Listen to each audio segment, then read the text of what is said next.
as they say, the child is the father of the man. So I was very lucky that when I was growing up, I was very young, I had lots of storytellers around me. There was my father, there was my grandmother. Some of the servants were master storytellers. So I think from a very early age, I was at least brought up in an oral storytelling tradition. Of course, of the old epics and also folk tales that graduated into reading. Of course, the Enid Blytons, the Biggles, then the Hardy Boys. Some of the Western children's literature was what we grew up on as a staple, but mixed with all this oral tales, which are more traditional tales from India, South India at least, and mythological tales. So I think in my case, being surrounded by all these read stories and also the spoken stories, oral stories, I became naturally a story-oriented person. From there, I think reading, writing, it's a kind of a natural progression. And I think that's how it really, I became a bit of a storyteller.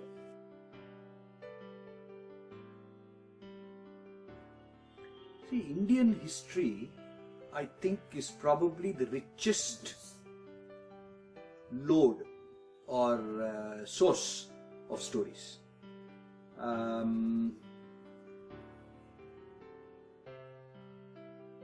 I've been very fascinated by the Mughal period for a long time. Partly because it's filled with interesting characters and interesting episodes.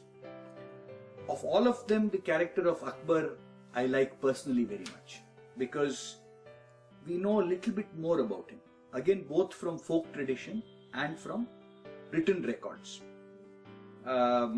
He had an unusually long reigning span, but he was also a very interesting man, well ahead of his time in many of his beliefs and his attitudes to life and so on, and religion and so on. Apart from that, of course, he was a very successful military man and conqueror. So he combined in him a lot of very special qualities, which have excited my imagination from time to time. So I decided to set the treasure of Kafur in the Mughal era and bring in Akbar as a live flesh and blood character. So that's how I started to write that particular book.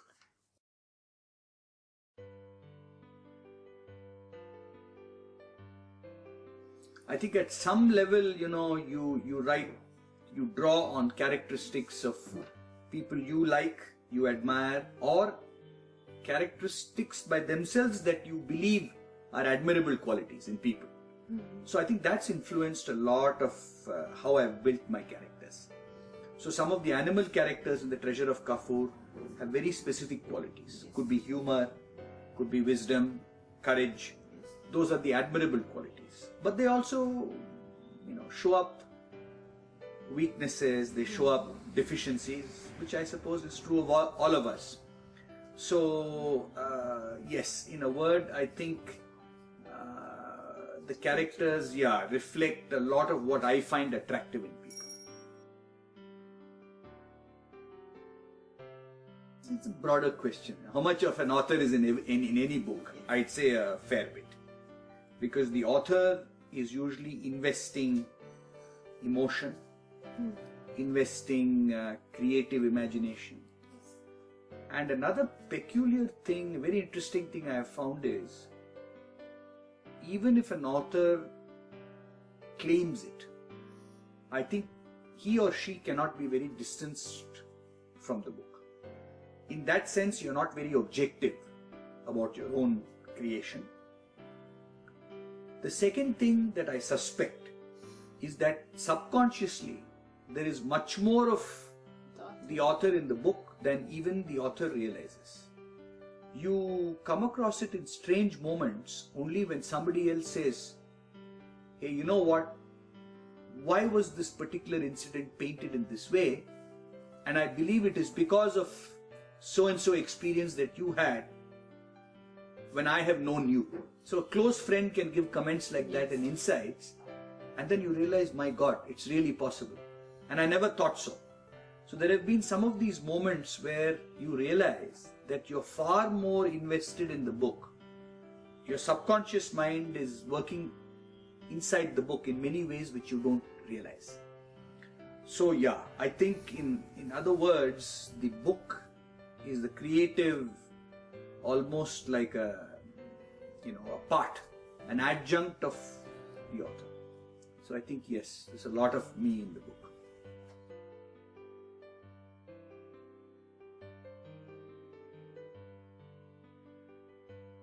Not very difficult. See, Dattatreya as a character is a boy brought up under very peculiar circumstances. In a sense, his grandmother, his parents are no more. He's brought up by his grandmother, who is a kind of a spiritual seer, right? But she belongs to no religion, she belongs to no caste. A very unusual personality in the context of medieval India at the time of Akbar, right? There's a very clear sense of caste, religion, community, but she stood apart from all that. So there's some of that influence on Dattatreya, and some of that influence is also Buddhist, insofar as you can say that there is a religious influence. It is a kind of an amorphous Buddhism, right? In the sense that Buddha was also agnostic. So he's brought up in a particular way. He's also brought up in a sheltered life. His companions are more animals than human beings, right? And then he suddenly, thanks to his grandmother being kidnapped, he's thrust into the world of men. He comes into contact with Mughals, he comes into contact with assassins, he comes into contact with evil in a very profound form. He comes into contact with tremendous violence, right? Politics, and of course he has to break free and go after his grandmother. And so there's a traverse to Agra all the way from the Tapti river. So it's going to open up a boy who's had a relatively sheltered upbringing to many forces. So those forces in turn excite reactions in somebody like Dattatreya, who's also got tremendous hidden talents which start to pour out when these influences start to hit him. So sometimes he's a loose cannon. He's moving in directions which he cannot control himself. Being only 16 or 17 years old, he has limitations, right? But the presence of the animals around him, Manas the tortoise with his wisdom, Shahrazad the parrot, I think bring a certain guru-sishya relationship to his own growth and development in the book. So towards the end, he is maturing somewhat in terms of his own reactions, and of course the presence of Ahilyabai, of Amer, starts to convert him from a boy into a man.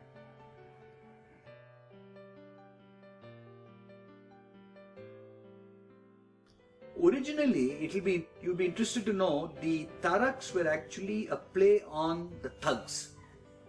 For example, they strangled as a means of killing, and they strangle with a rumal, like a piece of cloth.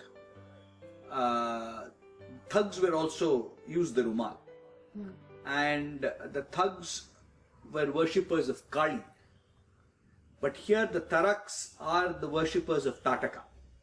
So I've made some shifts, but otherwise the Taraks actually are modelled on the thugs.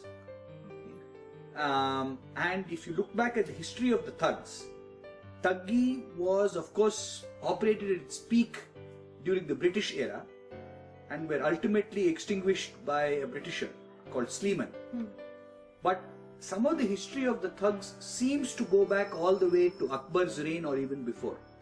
So it's not implausible to have a gang like the Taraks,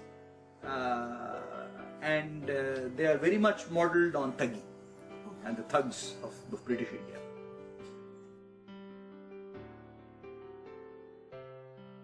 I like a lot of them. I mean, though I say it, I'm of course as the author emotionally invested in all of them. But if I had to pick one, it has to be the Emperor, Akbar himself. He is a character in the Treasure of Kafur who is the most researched. The other characters are somewhat fictional. Some of the characters are true that they existed. Rana Pratap, Man Singh, yes. But we know very little about them as people. There's just no accounts. Pratap we know a little bit, very little.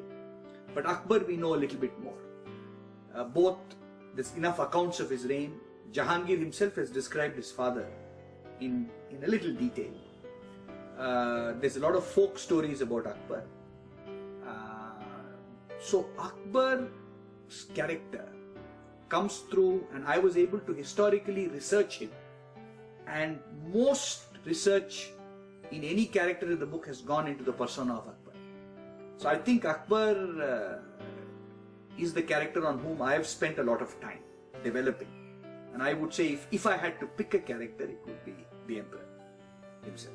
So the reader is reading, when he's reading the book, he can certainly get a feel of the man that the Emperor most likely was actually like.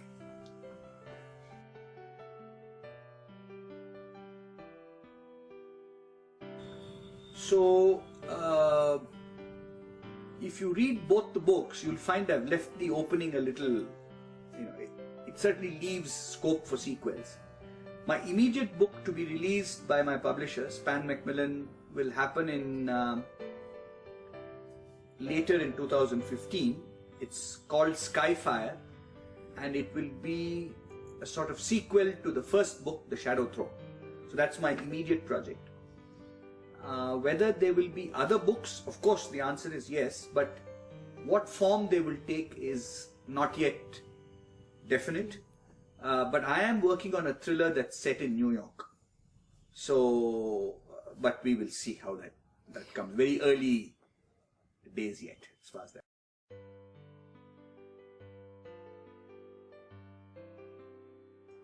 The message is,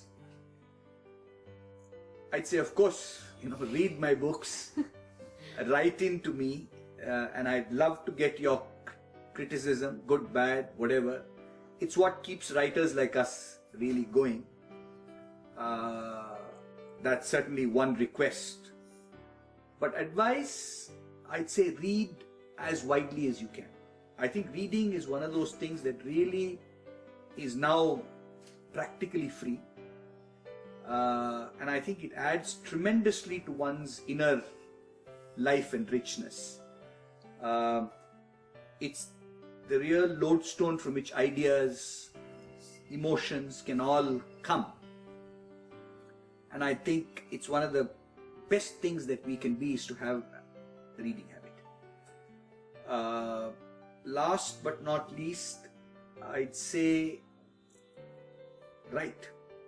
Not if you can read, and if you enjoy reading, I think you should turn your hand at writing. And today with the net, with blogs, with your ability to interact with the wider writing community, many things are possible. So I'd say just immerse yourself more and enjoy the world of letters in as much depth as you possibly can.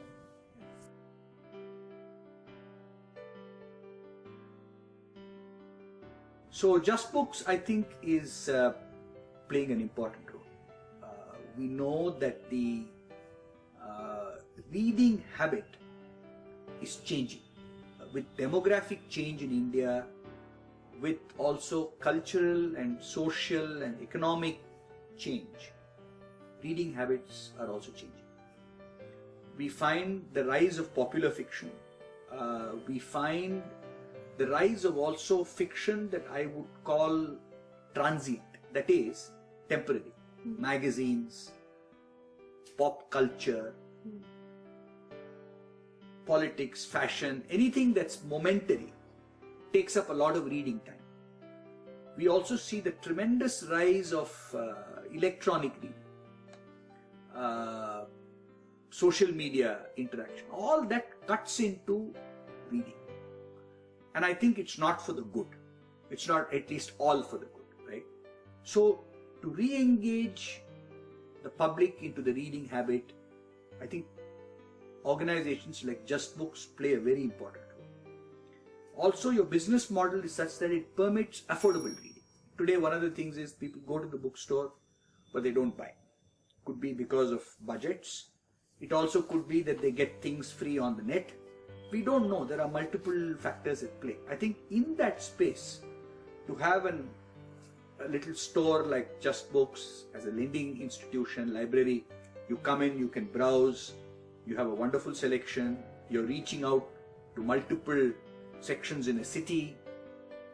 I think it plays a very, very important role. And I think, I can only hope and wish that the JustBooks movement keeps on growing. And I wish you all the very best.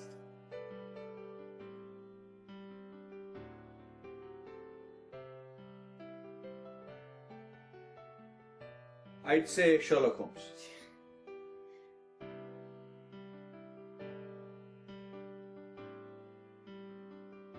Train to Pakistan by Khushwant Singh leads the pack, but also Kalki. Kalki's Ponniyin Selvan in Tamil. I would say William Dalrymple's The Last Mughal. Means quiet reading in undisturbed environment.